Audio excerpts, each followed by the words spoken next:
नमस्कार, मी अनुराधा सनगर. जनवार्तामध्ये आपल्या सर्वांचं स्वागत. पाहूया पुण्यातील काही विशेष घडामोडी.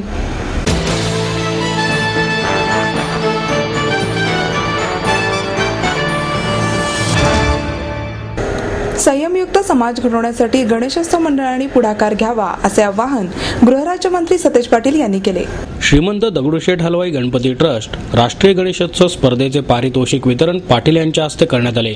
ट्रस्टचे अध्यक्ष अशोक गोडसे, पोलीस आयुक्त गुलाबराव पोळ, आमदार मोहन जोशी, बापू पाठारे, उल्हास पवार, तात्या थोरात, नगरसेविका कमल व्यवहारे, सोनंदा गडाळे, माणिकराव चव्हाण, नगरसेवक हेमंत रासने, अप्पा सूर्यवंशी, राहुल चव्हाण आदी यावेळी उपस्थित होते.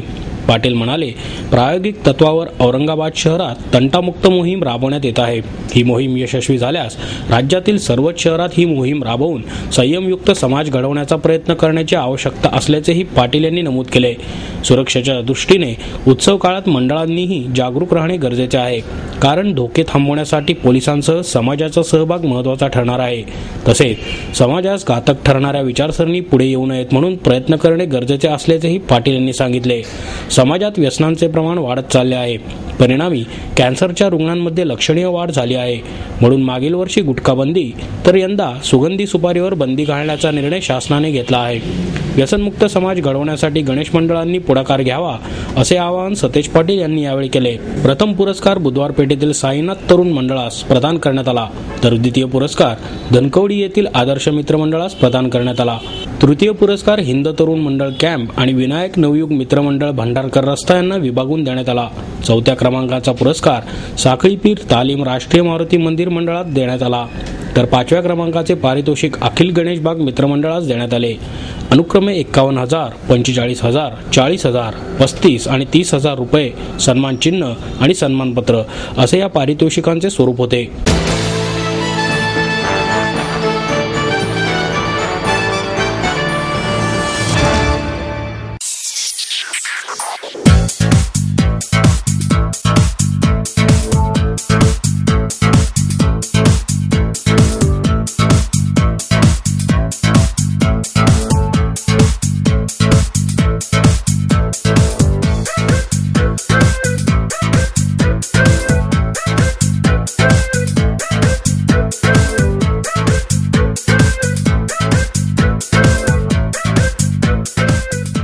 माहेर सोडून सासरी आले.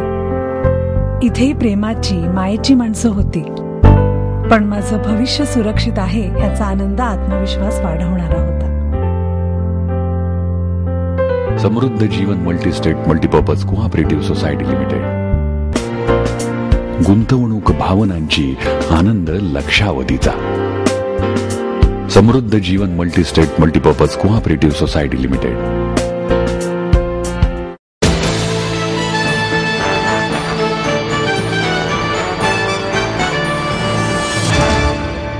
घटनांची सामूहिक जबाबदारी स्वीकारून राज्य सरकारनेच पायउतार व्हावे, अशी मागणी शिवसेनेच्या प्रवक्त्या आमदार डॉक्टर नीलम गोरे यांनी केली. 4 दिवसांनंतरही अनिसचे संस्थापक अध्यक्ष डॉक्टर नरेंद्र दाभोलकर यांच्या हत्येतील आरोपी सापडले नाहीत. हे सरकारचे अपयश असून या सर्व घटनांबाबत सरकार गाफील आहे, अशी टीकाही त्यांनी केली. वृत्तपत्र छायाचित्रकार महिलेवर मुंबईत झालेल्या सामूहिक बलात्काराचा निषेध करण्यासाठी आयोजित केलेल्या पत्रकार परिषदेत डॉक्टर गोरे बोलत होत्या. त्या म्हणाल्या, राज्यातील कायदा सुव्यवस्थेचा बोजवारा उडाला असून महिलांवरील अत्याचारांच्या घटनात दिवसेंदिवस वाढ होत आहे.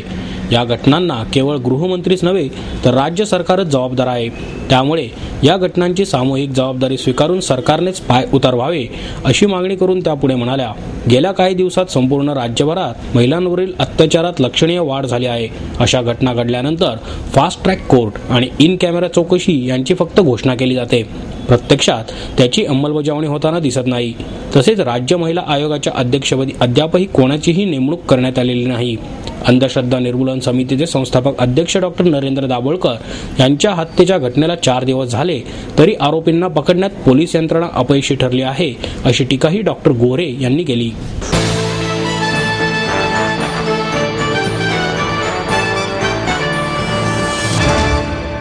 आई वडिलांनी पै जमवून मला शिकवण्याचा निर्णय घेतलेला कळत होता. माझ्या उच्च शिक्षणासाठी त्यांनी मला कायमचा आधार मिळवून दिला होता. त्यांनी स्वतःसाठी कधीच काही केलं नाही, पण माझ्यासाठी Samruddha Jeevan multistate multipurpose cooperative society limited. गुंतवणूक भावनांची, आनंद लक्षावधीचा. Samruddha Jeevan multistate multipurpose cooperative society limited.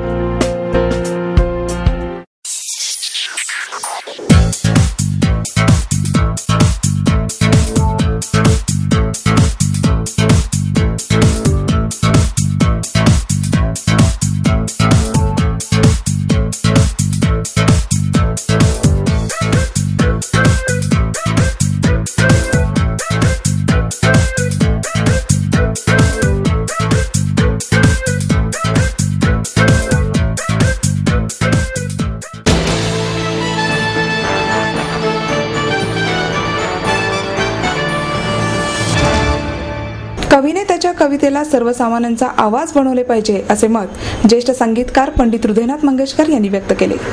उत्कर्ष प्रकाशनच्या वतीने अनघा तांबोळे यांच्या प्रकाशाचे कवडसे या काव्यसंग्रहाचे पंडित हृदयनाथ मंगेशकर यांच्या हस्ते प्रकाशन झाले. ज्येष्ठ लेखिका डॉक्टर नीलिमा गुंडी, मार्तंडराव जोशी, प्रकाशक सुधाकर जोशी यावेळी उपस्थित होते. पंडित मंगेशकर म्हणाले, आकाश, सूर्य, चंद्र आणि ताऱ्यांच्या काल्पनिक विश्वामध्ये रमणाऱ्या कवींच्या कविता या त्यांच्या आतला आवाज असतो, परंतु तो आवाज सर्वसामान्यांपर्यंत पोहोचतोच असे नाही.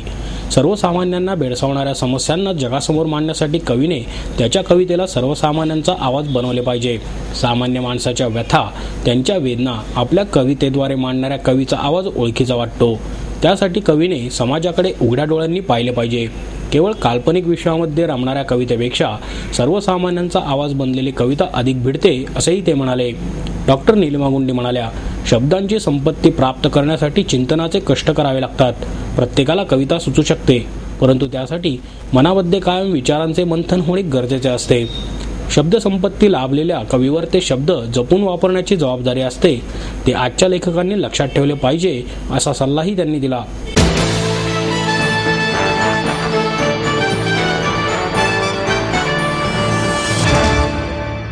स्वरूप वर्धिनीतर्फे 25 व 26 ऑगस्ट रोजी घरच्या गणपतीची प्राणप्रतिष्ठा कशी करावी याविषयीचे मोफत वर्ग सुरू करण्यात येणार आहेत. देव देवेश्वर संस्थान पर्वती आणि कोथरूड, ज्ञान प्रबोधिनी आणि स्वरूप वर्धिनी यांच्या संयुक्त विद्यमाने सायंकाळी 5 ते 8 या वेळेत प्राण प्रतिष्ठापनेविषयीचे मार्गदर्शन करण्यात येईल, अशी माहिती स्वरूप वर्धिनीचे उत्सव प्रमुख महेश लोंढे, मयूर शेडगे, धनंजय डोबे, अमोल उंद्रे यांनी दिली. मंगळवार पेठेतील स्वरूप वर्धिनीचे कार्यालय, सारसबाग गणेश मंदिर, मृत्युंजयेश्वर मंदिर कोथरूड येथे हे प्रशिक्षण वर्ग असतील. स्वरूप वर्धिनीच्या मिरवणुकीसाठी यंदा झांज पथक, लेझिम, घुंगूर काठी, टिपरी, ध्वजदल, मर्दानी खेळ ही पथके असतील. पुणे शहरातील 8 विभागात स्वामी विवेकानंद, स्वसंरक्षण, सांस्कृतिक प्रदूषण, मला काय त्याचे, दुनियादारी, व्यसनमुक्ती, सोशल नेटवर्किंग या विषयावरची पथनाट्ये सादर करण्यात येतील. विविध पथकातून अंधश्रद्धा निर्मूलन आणि जादूटोणा विरोधी प्रात्यक्षिके सादर केली जातील. वारकरी संप्रदायाचे प्रतीक असणारे टाळपथक गणेशोत्सव मिरवणुकीत प्रथमच सादर होणार आहे. 10व्या दिवशी कोल्हापूरला मलखांबांचे प्रात्यक्षिक होईल. मानाचा 4था तुळशीबाग गणेशोत्सव मंडळ आणि दगडूशेठ गणपतीच्या मिरवणुकीत देखील ही पथके सहभागी होतील, असेही लोंढे यांनी सांगितले.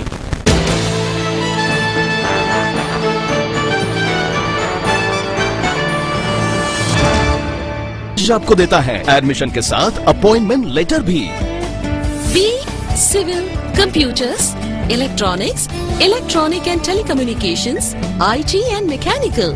MA computers, electronics, IT and Mechanical, Diploma Engineering, Mechanical and Computer, MBA Finance, HR and Marketing, BCA, BBA, MBA and MCA for Engineering और साथ ही D.Pharm, B.Pharm और M.Pharm भी. सिद्धांत international school CBSE from nursery to 5th standard, सिद्धांत college. Transport एवं hostel facility, 22 एकड़ का विशाल campus, AICT Delhi और पुणे यूनिवर्सिटी द्वारा मान्यता प्राप्त.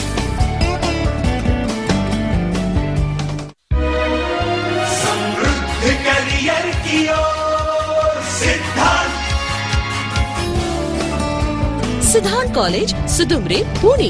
एडमिशन के लिए आज ही कॉल करें या लॉग ऑन करें.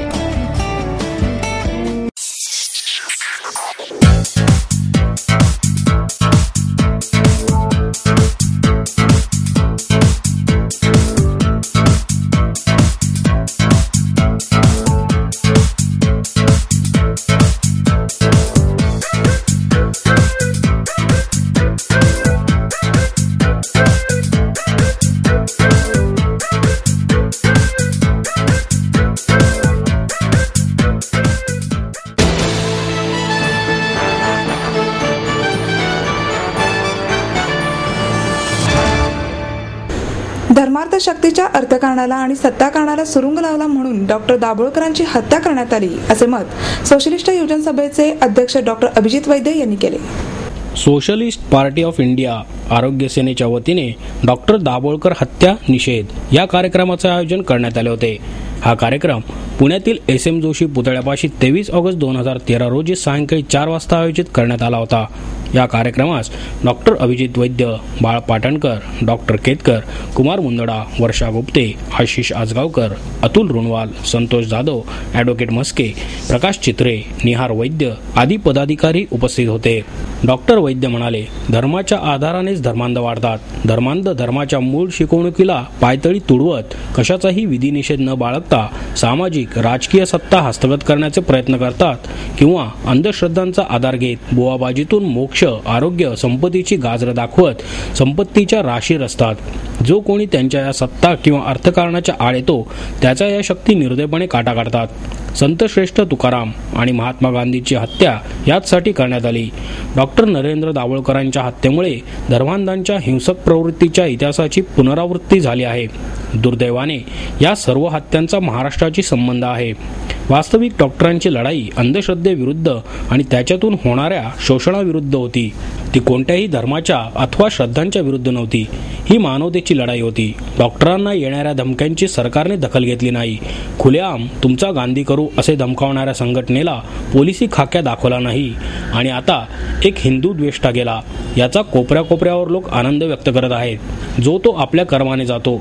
दाभोळकरांना असा आलेला मृत्यू ही एक प्रकारे ईश्वराने त्यांच्यावर केलेली कृपाच होय असे निर्दयपणे म्हणणारे सनातन सैतान ईश्वरभक्त म्हणून खुलेआम फिरत आहेत. भ्रष्टाचाराने खिळखिळी झालेली काँग्रेस या धर्मवेड्यांचे आव्हान पेलू शकत नाही. डॉक्टर दाभोळकरांसारख्या सच्च्या समाजवाद्यावर हल्ला म्हणजे समाजवादी शिलावरच हल्ला आहे असेही त्यांनी नमूद केले.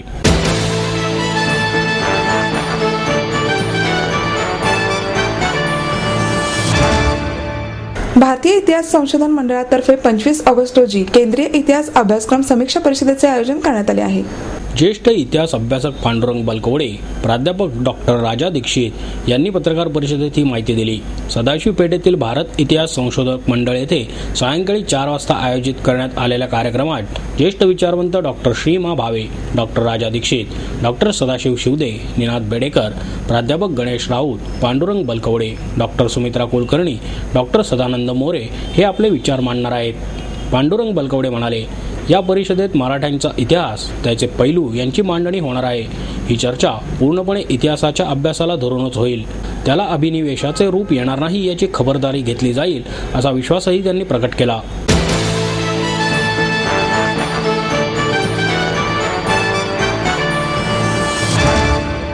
आपलं स्वप्न, आपलं मन, आपलं स्वतःचं घर हेच खरं धन. समृद्ध जीवन पार्क सादर करत आहे 140 फ्लॅट्सची एक प्रशस्त गृह योजना.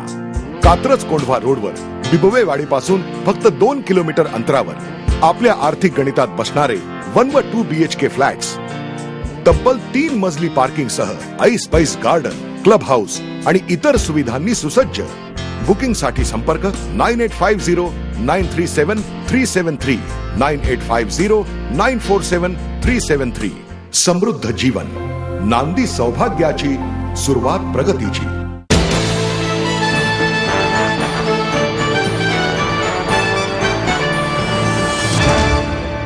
आणि याबरोबरच आजचे बातमीपत्र संपले.